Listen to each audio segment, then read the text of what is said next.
Hello students, today we are going to start a new chapter that is chapter number 3, that is atoms and molecules. So in this chapter let me introduce first what are atoms and what are molecules.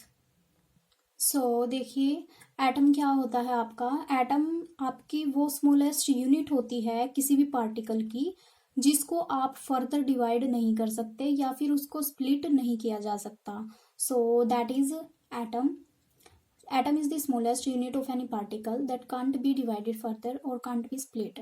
बात समझ आई। जैसे कि आपका atom है hydrogen का। अब hydrogen का एक एटम है, उसको आप क्या फर्दर डिवाइड कर सकते हो?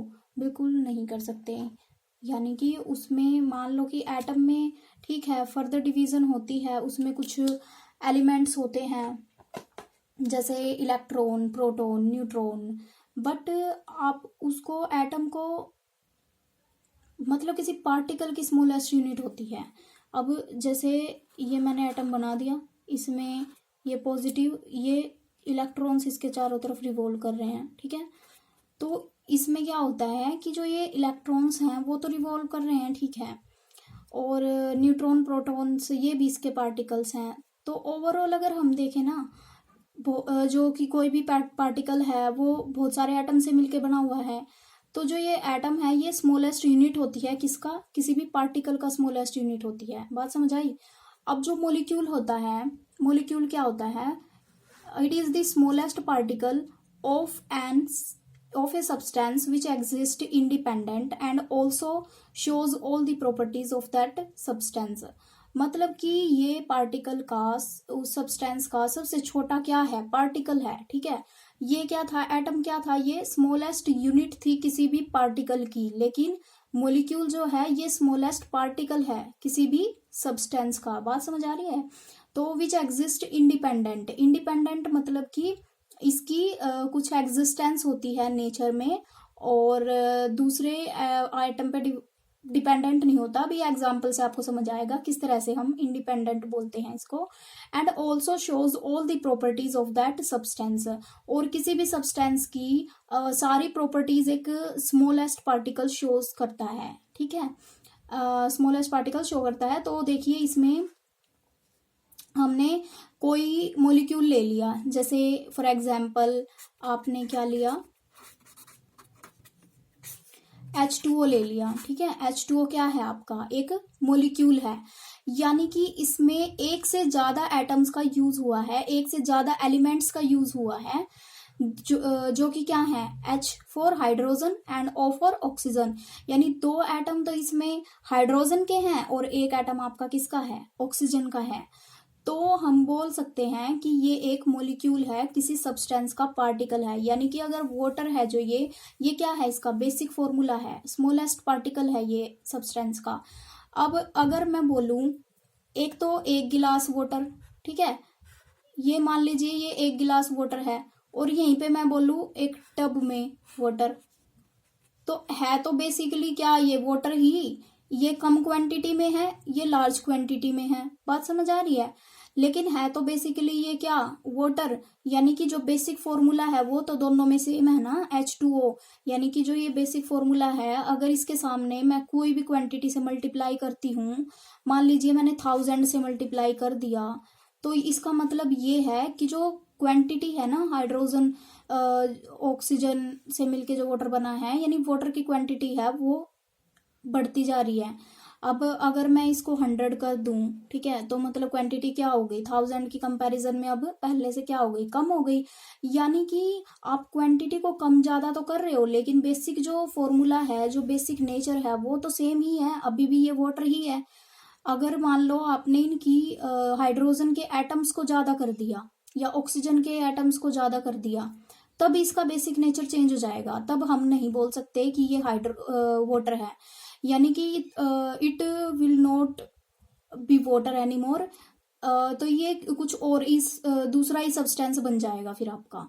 बात समझ आ रही है कि इंडिपेंडेंट कैसे है। तो इसी तरह से जो मोलिक्यूल्स होते हैं आपके वो इंडिपेंडेंटली एग्जिस्ट करते हैं नेचर में, यानी हर मोलिक्यूल का अपना एक नेचर होता है बेसिकली, और वो उसी फॉर्म में एग्जिस्ट करते हैं।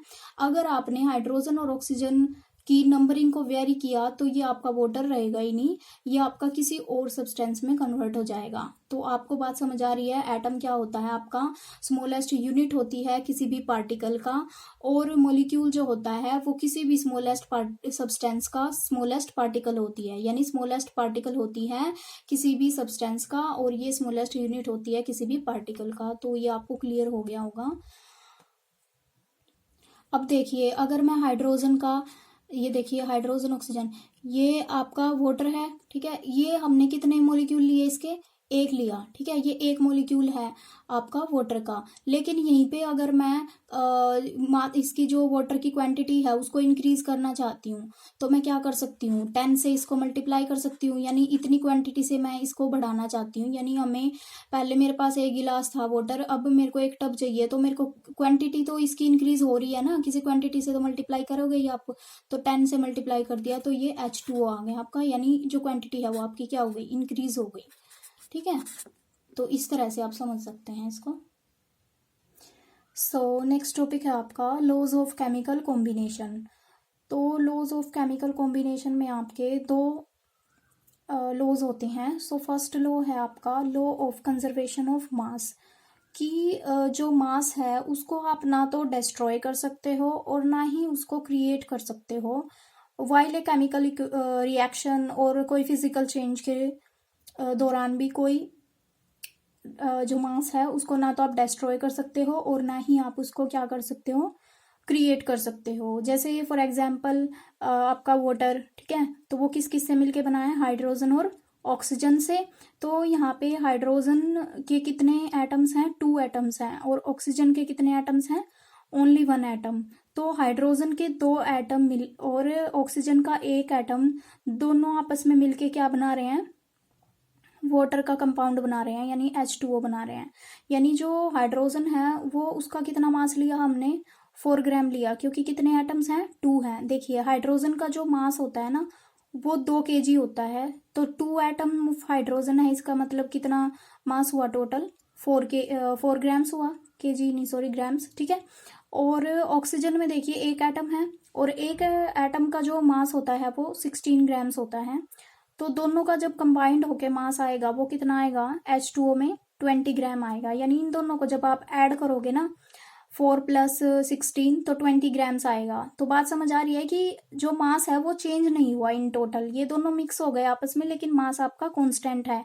यहाँ पे भी आपका 20 था, 16 + 4 20, और इधर भी आपका कितना है, 20 ग्राम ही है। बात समझ आई। तो इसी को हम बोलते हैं law of conservation of mass.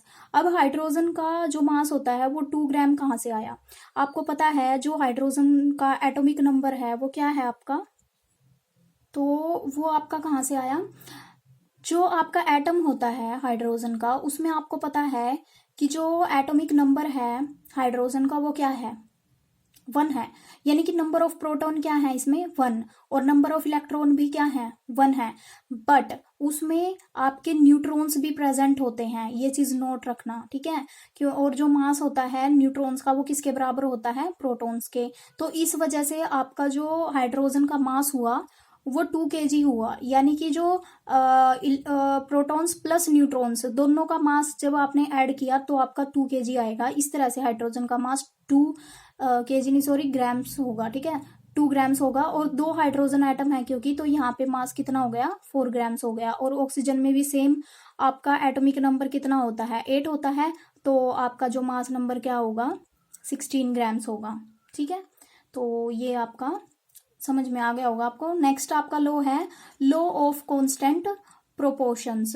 अब देखिए लॉ ऑफ कांस्टेंट प्रोपोर्शन का मतलब क्या है, कि जो आपका कंपाउंड है, ठीक है, जो कि प्योर और इंडिपेंडेंट हो, ठीक है, वो आपके एलिमेंट से मिलके बना होगा, जो कि एक डेफिनेट प्रोपोर्शन में होंगे, मास के डेफिनेट प्रोपोर्शन में होंगे, ठीक है। समझ आई आपको बात। यानी कि जो कंपाउंड है, कोई भी कंपाउंड ले लीजिए, वो आपका इंडिपेंडेंट या प्योर होना चाहिए, ठीक है।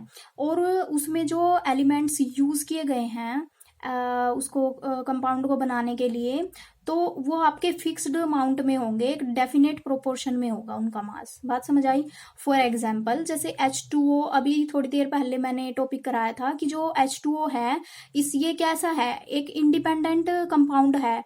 यानी कि जो हाइड्रोजन है इसकी क्वांटिटी को आप लार्ज करो या इसको छोटी क्वांटिटी में लो, बट आपका जो फॉर्मूला है बेसिकली वो तो आपका यही रहने वाला है ना, वाटर का।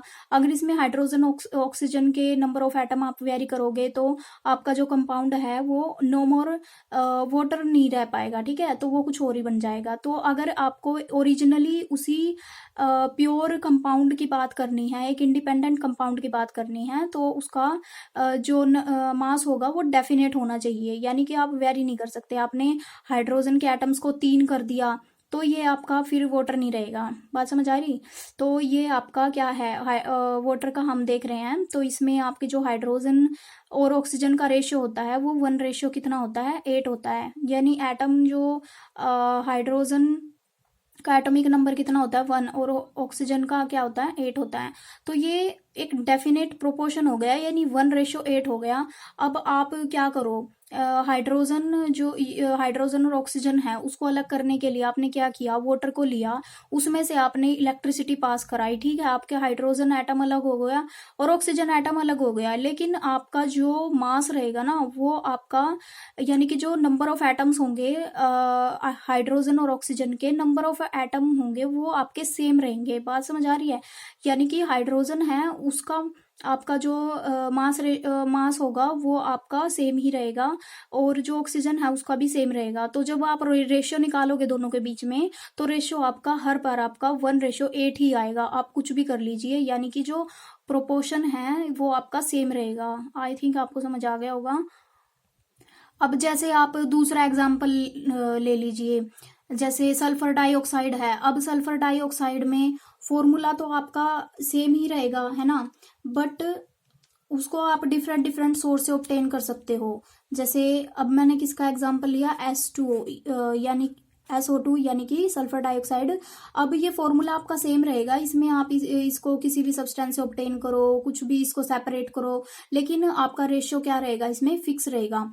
अब देखिए जो सल्फर डाइऑक्साइड है वो डिफरेंट डिफरेंट कंपाउंड उससे मिल सकता है, आपका डिफरेंट डिफरेंट रिएक्शन से मिल सकता है। फैक्ट्रीज वगैरह में जैसे कोई चीज़ बर्न हो रही है तो सल्फर डाइऑक्साइड निकलता है, ठीक है, तो वो आपका सोर्स डिफरेंट हो सकता है, लेकिन आपका फॉर्मूला क्या रहेगा, बेसिकली सेम रहेगा। यानी कि जो इसका प्रोपोर्शन है वो आपका क्या रहेगा, कांस्टेंट रहेगा, उसी रेशियो में आपको मिलेगा ये कंपाउंड। अगर कुछ भी आपका रेशियो वेरी होता है तो आपका फॉर्मूला ही चेंज हो जाएगा, ये आपका सल्फर डाइऑक्साइड नहीं रहेगा। फिर अभी बात समझ आई कि कांस्टेंट प्रोपोर्शन कैसे होता है। So that's all for today.